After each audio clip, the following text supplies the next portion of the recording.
과거의 역사를 보면 시대마다 그 시대에 고유의 질병이 있었습니다. 과거에는 전염성 질병이 많은 시대였다면 오늘날은 신경성 질환들, 즉 우울증과 주의 결핍과 과잉 행동장애 또는 소진 증후군 등이 많은 시대입니다. 다시 말해 현대 사회는 지침과 피곤의 시대라는 것입니다. 특별히 정신적으로 지쳐있는 사람들이 많은데 그 이유는 불안과 걱정이 많기 때문입니다. 이처럼 정신적으로 피곤한 상태가 지속되는 것을 가리켜서 피폐함이라고 말합니다. 그렇습니다. 오늘을 살아가는 현대인들은 점점 지치고 쇠약해져 가고 있습니다. 이런 피폐함으로부터 벗어나기 위해 쉴 곳을 찾고 있습니다. 정신적으로 쉼을 얻기 위해 여행을 하고 책을 읽고 여러 가지 공연을 관람하러 다닙니다. 또한 육신적으로 쉼을 얻기 위해 맛있는 음식을 찾아다닙니다. 성경에 보면 엘리야가 번아웃 되었을 때 하나님께서는 떡과 물을 준비해 두시고 지친 엘리야로 하여금 푹 자고 잘 먹게 하심으로 힘을 얻게 하셨다는 사실 혹시 여러분 알고 있습니까? 지난 주간에 노회에서 목회자의 날 행사가 있었습니다. 코로나 바이러스로 인해 약 5년 만에 목사님, 사모님들이 동해에 가서 푹 자고 잘 먹고 여행을 하면서 쉼을 얻는 시간들을 가졌습니다. In 5 years, 5년 만에 이처럼 육신적으로 쉼을 얻기 위해서는 음식이나 여행 또는 운동이 필요합니다. 허나 그것은 우리를 온전한 회복으로 이끌지 못합니다. 왜냐하면 사람은 영적인 존재이기 때문입니다. 오늘 본문을 보면 대제사장 여호수아가 등장합니다. 본래 스갈에서는 바벨론 포로에서 예루살렘으로 귀환하여 하나님의 성전을 재건하려다가 실패하고 절망에 빠져있던 시대를 역사적 배경으로 하고 있습니다. 이런 배경에서 스가랴 선지자가 본 환상은 바벨론 포로 귀환 후에 첫 번째 대제사장인 여호수아가 여호와의 천사 앞에 섰고 그의 오른쪽에는 사탄이 서서 여호수아를 대적하고 있었어요. 우리 함께 본문 1절 말씀 우리 한 목소리로 다 같이 함께 읽어보겠습니다. 시작. 대제사장 여호수아는 여호와의 천사 앞에 섰고 사탄은 그의 오른쪽에 서서 그를 대적하는 것을 여호와께서 내게 보이시니라. 이처럼 대제사장 여호수아는 여호와의 천사 앞에 섰고 사탄은 그의 오른쪽에 서서 그를 대적하는 환상을 하나님께서 보여주셨는데 과연 사탄이 오른쪽에 서서 어떻게 대제사장 여호수아를 대적하는 것일까요? 본래 사탄은 참소하는 자입니다.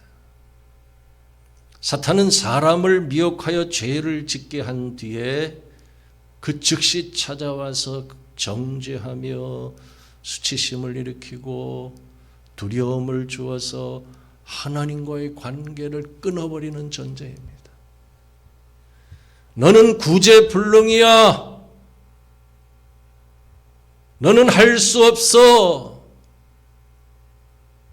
하나님은 너를 사랑하지 않아. 하나님이 사랑의 하나님이시라면 네가 왜 이런 시련과 고난을 겪게 한단 말이니?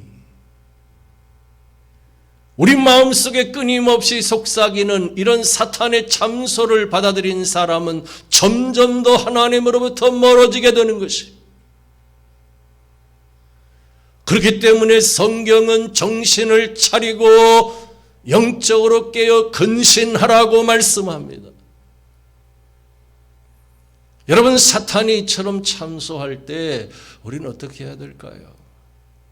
복음서는 예수님께서는 사탄아 물러가라 라고 소리치셨어요. 한 번은 가장 가까운 사람인 베드로를 향해서, 그건 베드로를 향해서 한 것이 아니죠. 베드로 뒤에 있는 사탄을 향해서, 사탄아 내 뒤로 물러가라. 네가 하나님의 일은 생각하지 아니하고 사람의 일을 생각하는도다 라고 책망하셨어요. 그렇다고 가까운 사람을 향해서 사탄아 물러가라 그러면 안 됩니다. 그럴 때 마음속으로 내가 예수 그리스도의 이름으로 명하노니 사탄아 물러가라. 사탄은 떠나갈지어다 라고 명령하며 기도해야 합니다. 실제로 우리가 이처럼 사탄의 실체를 향해 명령하고 선포하는 기도를 드려야 될 때가 얼마나 많은지 모릅니다. 그런 때 어떻게 하라고요? 마음속으로 기도하라는 거예요. 명령하면서. 오늘 본문을 보면 사탄이 대제사장 여호수아의 오른쪽에 서서 어떻게 대적했는지를 알 수가 있습니다. 특별히 본문 3절에 보면 여호수아가 더러운 옷을 입고 천사 앞에 서 있었는데 과연 그 이유가 무엇일까요? 구약시대 대제사장은 1년에 한 번씩 이스라엘 백성들의 죄를 대신 짊어지고 지성소에 들어가서 속죄 제사를 드렸어요. 그러므로 대제사장인 여호수아가 더러운 옷을 입고 있었다는 것은 이스라엘 백성들의 영적인 상태를 의미합니다. 대제사장 여호수아가 짊어지고 있는 이스라엘 백성들의 죄를 의미합니다. 세번역 성경에 보면 그때 여호수아는 냄새나는 더러운 옷을 입고 천사 앞에 서 있었다라고 기록해주고 있습니다. 이처럼 옷에서 냄새가 난다는 것은 갈아입을 옷이 없을 정도로 피폐해져 있었음을 뜻하는 것이에요. 사랑하는 성도 여러분, 대단히 신뢰가 되는 말이지만 바로 이 모습이 우리의 모습인 것이에요. 오늘 우리가 아무리 노력해도 우리 스스로는 새 옷을 입을 수 없습니다. 우리의 심령이 새로워지고 영혼의 새 옷을 입는 것은 스스로의 힘으로는 불가능한 것입니다. 예를 들어 묵은 땅, 피폐해진 땅은 열매를 맺을 수가 없습니다. 땅이 딱딱하게 굳어 있으면 아무리 많은 씨를 뿌려도 식물이 뿌리를 내릴 수가 없습니다. 그러므로 그 땅은 농부가 갈아엎어서 개간해야 합니다. 더 이상 열매를 맺을 수 없는 땅, 피폐해진 땅은 다시 개간해야 되는데 땅을 개간할 수 있는 분은 오직 농부이신 하나님 한 분밖에 없다는 것입니다. 그렇습니다. 이제는 땅이 바뀌어야 합니다. 나 자신과 공동체, 더 나아가서 우리 한국교회의 토양이 바뀌어야 합니다. 왜냐하면 묵은 땅이 개간된 곳에 비로소 새싹인 그리스도의 은혜가 부어지기 때문입니다. 할렐루야. 사실 오늘 본문을 보면 대제사장 여호수아가 한 일은 아무것도 없었습니다. 그는 그저 하나님 앞에 서 있을 뿐입니다. 그는 하나님 앞에 서 있기만 했는데 천사가 와서 냄새나는 더러운 옷을 벗기고 거룩한 옷을 입힙니다. 머리에 권위의 상징인 관을 씌웁니다. 바로 여기에 깊은 의미가 있는 것이. 오늘 우리들도 하나님 앞에 서 있어야 합니다. 하나님께서 천사를 보내 냄새나는 더러운 옷을 벗겨주시고 거룩한 옷을 입혀주시기까지, 머리에 관을 씌워 주시기까지 우린 하나님 앞에 서 있어야 합니다. 성경에 보면 아버지의 재산을 가지고 먼 나라에 가서 허랑방탕하게 살던 탕자가 피폐해질 대로 피폐해졌을 때 비로소 깨닫고 아버지 집으로 돌아옵니다. 그는 아버지의 집으로 다시 돌아왔을 뿐인데 아버지가 달려가서 목을 안고 입을 맞추며 종들에게 말하기를 제일 좋은 옷을 내어다가 입히고 손에 가락지를 끼우고 발에 신을 신기라. 그리고 살진 송아지를 끌어다가 잡으라. 우리가 먹고 즐기자. 이 내 아들은 죽었다가 다시 살아났으며 내가 잃었다가 다시 얻었노라. 기뻐하며 성대하게 잔치를 벌였어. 이처럼 죄인이 아버지 하나님께 돌아갈 때 참된 안식을 얻게 되는 것입니다.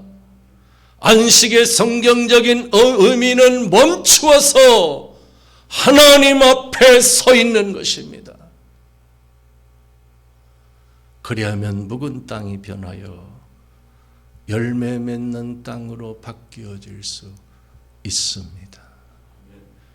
그런 의미에서 우리는 분주한 마음을 내려놓고 오랜 시간 하나님 앞에 서 있는 훈련을 해야 합니다. 하나님 앞에 서 있어야 합니다.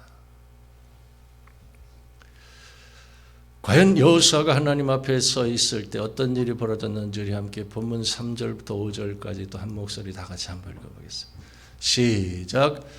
여호수아가 더러운 옷을 입고 천사 앞에 서 있는지라 여호와께서 자기 앞에 선 자들에게 명령하사 그 더러운 옷을 벗기라 하시고 또 여호수아에게 이르시되 내가 내 죄악을 제거하여 버렸으니 내게 아름다운 옷을 입히리라 하시기로 내가 말하되 정결한 관을 그의 머리에 씌우소서 하며 그 정결한 관을 그 머리에 씌우며 옷을 입히고 여호와의 천사는 곁에 섰더라. 우리 노회에 이런 목사님이 있습니다. 인천이 고향인데 청년 시절 양아치 노릇을 하며 세상에서 방황하며 살다가 예수님을 만나서 신학을 하고 목사가 되었는데 그 목사님이 차 안에서 너는 길을 걸으면서 이 노래를 불렀어요.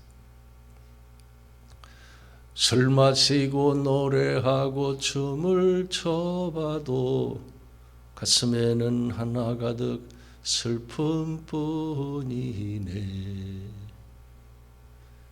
무엇을 할 것인가 둘러보아도 보이는 건 모두가 돌아앉았네. 저 떠나자 동해 바다로.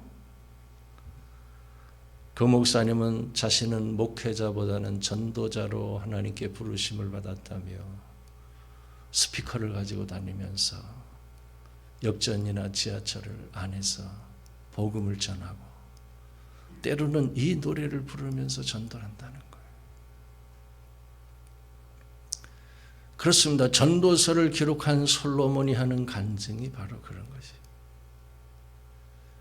그는 이스라엘 두 번째 왕인 아버지 다윗에 이어 이스라엘 왕이 되어 1,000명의 후궁을 거느리고 세상에서 소유할 것 다 소유해보고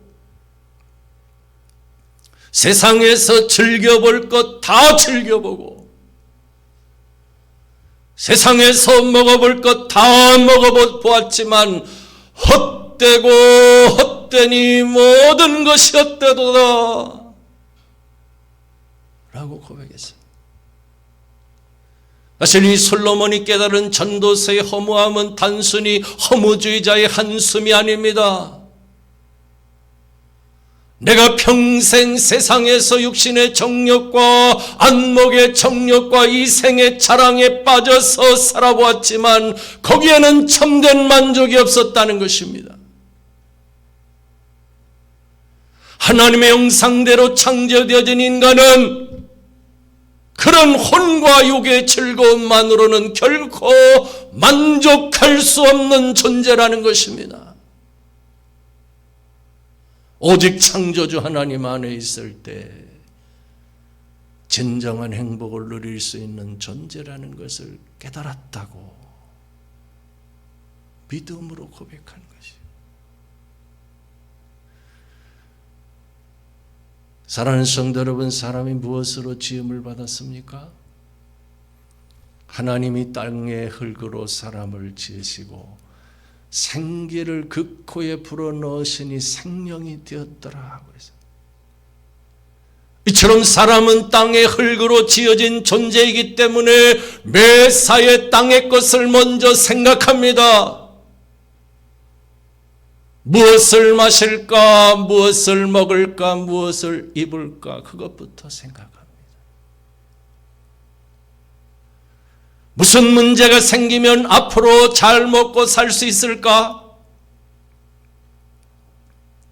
지금처럼 편안한 집에 누워서 행복하게 살 수 있을까? 미래에는 더 좋은 환경에서 지금보다 더 좋은 것들을 누리면서 살 수 있을까? 땅의 흙으로 지어진 존재이기 때문에 가장 먼저 땅의 것을 생각한다는 것. 허나 성경은 인간이 땅의 흙으로만 지어진 존재가 아니라고 강조하고 있습니다. 하나님이 땅의 흙으로 사람을 지으시고 그 후에 어떻게 했다고요? 생기를 그 코에 불어넣으시니 생명이 되었더라고 했어요. 다시 말해 사람은 땅의 것만 가지고는 만족할 수가 없고 하나님의 생기를 받아야만 비로소 진정한 행복을 누릴 수 있는 존재라는 뜻인 것입니다. 여러분 믿으시면 아멘해 보시기 바랍니다.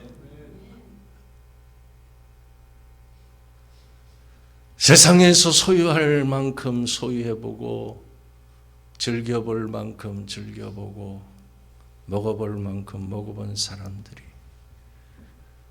마음이 공허하고 인생의 허무함을 느끼기 때문에 영화배우 유아인 이선균, 가수 GD 권지용처럼 마약에 손을 대는 것이.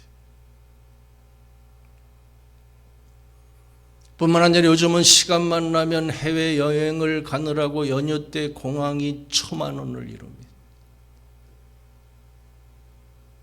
영화를 한 편 제작하면 관객 수 100만 명은 기본입니다. 예전에는 볼 수 없었던 라이브 공연, 운동 경기, 연극, 뮤지컬 등 다양한 관람 문화가 자리를 잡고 있어요. 가까운 가족과 친지들이 모이기만 하면 어디가 맛집이다. 아무리 멀어도 차를 타고 한번 가보자. 먹는 게 남는 거다 하면서 찾아다니기 때문에 각 지역마다 맛집들이 인산인해를 이룹니다. 새로운 식당가들이 즐비합니다. 그러나 이런 것들이 혼과 육을 기쁘게 할 수 있을진 모르지만 인간의 가장 깊은 내면에 자리 잡고 있는 영혼에는 참된 만족을 줄 수가 없는 것입니다. 그러므로 우리는 하나님께로 돌아가야 합니다. 수고하고 무거운 짐진 자들아 다 내게로 오라. 내가 너희를 쉬게 하리라고 말씀하신 예수님 앞으로 나아가야 합니다. 또한 주의 앞에는 충만한 기쁨이 있고 주의 오른쪽에는 영원한 즐거움이 있나이다 라고 고백했던 시인의 말대로 우린 하나님 앞에 서 있어야 합니다. 오늘 본문에 하나님께서 천사를 통해 우리의 냄새나는 더러운 옷을 벗겨주시고 머리에 정결한 관을 씌워주시고 거룩한 옷을 입혀주실 때까지 하나님 앞에 서 있어야 합니다. 하나님 앞에 서 있는 시간을 많이 가진 사람들이 신령한 능력을 힘입어 하나님을 영화롭게 하며 많은 열매를 맺고 바울 사도의 고백처럼 그리스도의 몸된 교회를 위해 헌신하며 복된 인생을 살아가게 되는 것입니다. 독일의 신학자 루돌프 오토는 누미노제라는 말을 처음 사용했습니다. 여기서 누메는 신적인 존재라는 뜻의 라틴어인데 신적인 존재를 만난 신비한 체험을 가리켜서 누미노제라고 표현하기 시작했어요. 실제로 하나님의 사람들이 오랜 시간 하나님 앞에 서 있을 때 그 절대자 앞에서 압도적인 권위를 느낌과 동시에 자신이 얼마나 부족하고 연약한 존재인가를 뼈저리게 깨닫게 된다는 것이에요. 구약성경 이사야 6장에 보면 이사야 선지자가 성전에 엎드려 기도하다가 갑자기 소스라치게 놀라며 이렇게 외칩니다. 화로다 나여 망하게 되었도다. 나는 입술이 부정한 사람이요 나는 입술이 부정한 백성 중에 거주하면서 만군의 여호와이신 왕을 비었음이로다. 그는 금방이라도 죽임을 당할 것 같은 두려움을 느낍니다. 그때 한 천사가 제단의 빈 수풀을 가져다가 입술에 대며 보라 이것이 내 입에 닿았으니 내 악이 저해졌고 내 죄가 사하여졌느니라 는 말함과 동시에 하나님의 음성이 들려옵니다. 내가 누구를 보내며 누가 우리를 위하여 갈고. 그 순간 이사야 선지자가 내가 여기 있나이다 나를 보내소서 라고 대답함으로 사명자의 길로 나아갔다고 성경은 말씀합니다. 여러분 이것이 바로 누미노제인 것이에요. 그런데 누미노제는 이사야와 같이 특별한 사람들만 체험하는 것이 아니라는 거예요. 누구라도 하나님의 백성이라면